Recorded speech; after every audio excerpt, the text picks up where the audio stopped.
हाग्रामा महिलारि सारा जोंनि स्टुडेन्टफोरखौ लानानै गोबां सिमां नुदों सोलोंथाइ बिथिङाव बिथाङा गोबां खामानि मावनो नागिरदों जाहाथे जोंनि स्टुडेन्टफ्रा माने आवगायलांनानै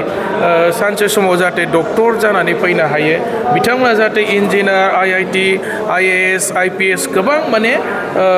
गेदेर थाखोनि माने डिग्री लानानै बिथांमोना जाहाथे जोंनिफ्राय साफा मानसि मोजां सिटिजेन गुड सिटिजेन हिसाबै जाहाथे बिथांमोना गावबा गावनि केरियारखौ दाफुंनो हायो बेखौ माने एनकारेज खालामनो थाखाय हाग्रामा महिलारि सारनि दैदेननायाव दिनै बिजेपिनि हेफाजाबाव